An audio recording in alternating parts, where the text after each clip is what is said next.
Mr. Waldman, I want to thank you for your testimony. Now, I have a few clarifying questions I just want to ask you real quick, if you don't mind.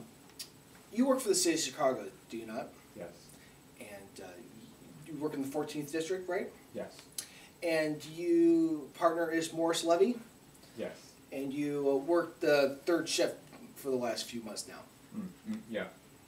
Now, Mr. Waldman, isn't it true that you graduated towards the bottom of your high school class?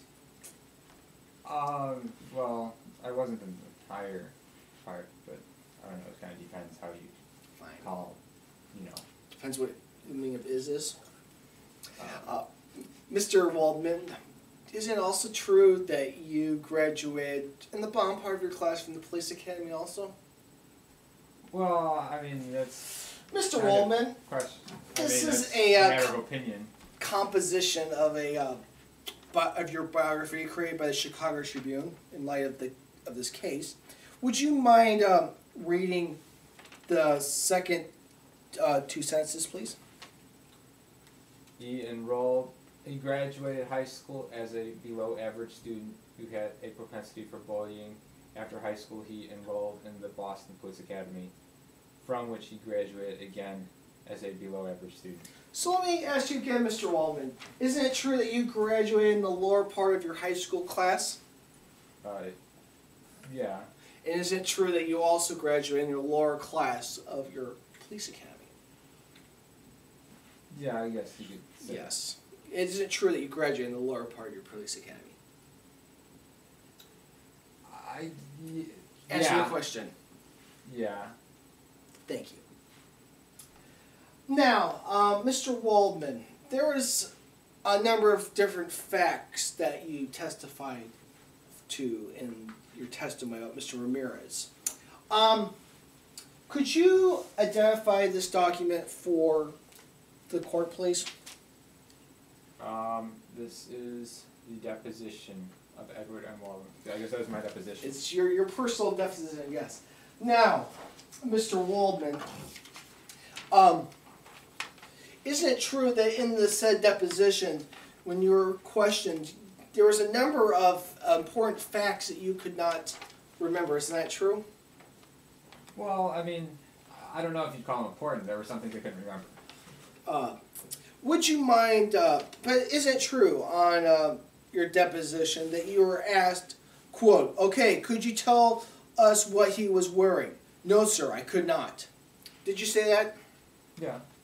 And it also said, quote, well, question, well, could you tell us whether he was wearing a jacket or shirt or a sweater or anything like that? Answer, no. Did you say that? Yeah, I said that. Again, same, next question. Could you describe or tell us the color or anything that he was wearing? Your answer, I don't remember exactly what he was wearing. No. Did you say that? Yeah. So, is it true that during the course of your deposition, there was a number of facts that you could not quite remember? Yeah, that's true. All right. Mr.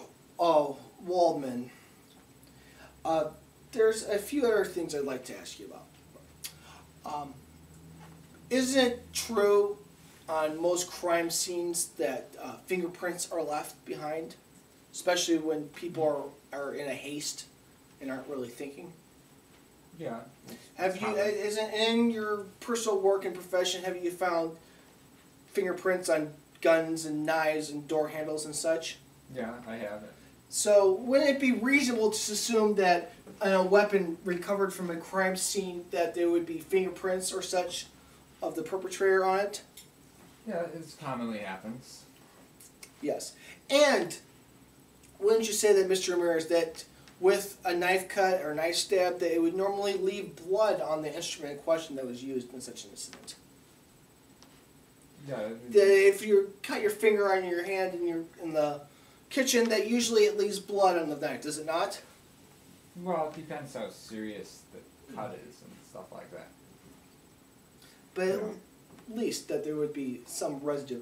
And also, Mr. Ramirez, wouldn't you say that a knife that's locking, that it would be very difficult for it to become unlocked on its own? Well, yeah, could be. Could you identify this object for the court, please, Mr. Waldman? Yeah, that's the knife that I identified just a little while ago. It's what was found at the scene. This is the actual knife with a locking blade. Could you please close the knife for the jury, please?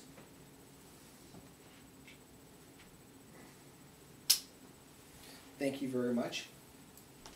Now, Mr. Waldman, who were the people that responded to the call when you radioed in? There was Sergeant Thomas, Sloan Thomas, and there was Patrolman Officer Wheeler. Thank you, Mr. Waldman. Would you please identify this document? This is an incident report, Chicago Police Department. And who wrote the report, Mr. Waldman? Sergeant Sloan Thomas. And what's the date given to the reports, Mr. Waldman? December 7, 1996. Would you please read the first two sentences of the opening paragraph, please? Of the second to last paragraph. After Officer Ryland and I got out of the car, I observed a closed jackknife lying to Mr. Ramirez's right. I instructed Officer Whelan to pick the knife up with his handkerchief. So, is it true that the knife recovered at the scene was closed? Yeah, well, when they found it. Found it.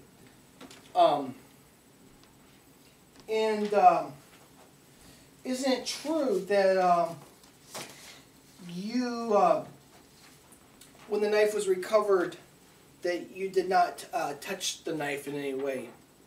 Correct.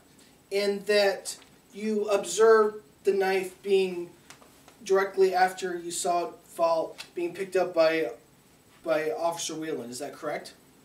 Yeah. So there was hardly any time between when the knife fell from his hand after you shot him till the time it was recovered by Officer Whelan, is that not correct? Yeah.